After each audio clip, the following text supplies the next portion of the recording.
All right, let's talk about A Court of Mist and Fury. It's the second book in a fantasy series that has absolutely taken the world by storm. I mean, millions of readers are completely captivated by this story. But beneath the surface of this massively popular novel, there's a growing conversation about its mature content, and some people are definitely raising red flags. So that brings us to the big question, right? How can a book be so beloved by the fantasy community and at the same time get flagged for some pretty serious content warnings? What is actually going on inside these pages? To figure this out, we're going to look at a very specific source, a super detailed book review from Plugged In, which is a publication by Focus on the Family. Now, their reviews are made specifically to inform parents, so today we're going to be seeing the book through that very particular lens. So here's the game plan. First, we'll get a quick look at the story, just to set the stage. Then, we're going to dive into those specific concerns, check out the underlying themes the review pulls out, and finally, we'll look at the reviewer's own stated purpose. It's the only way to really get the full picture. Okay, so the story. Love and war. To really get a handle on the content warnings, we first have to understand the story as the review lays it out.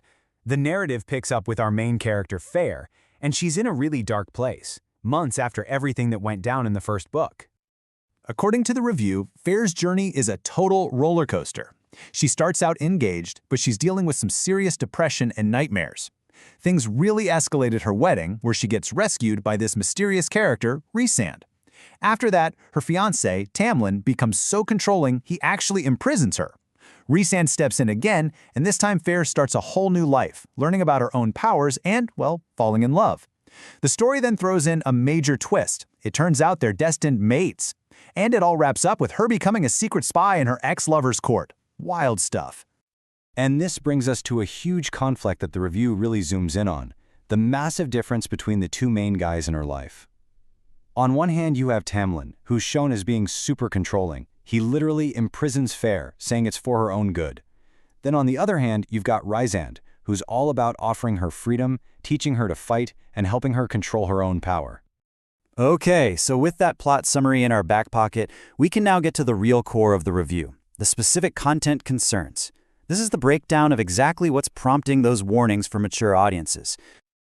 First up, the review flags profanity, which it describes as profuse. This slide here lists the actual words the review cataloged directly from the book.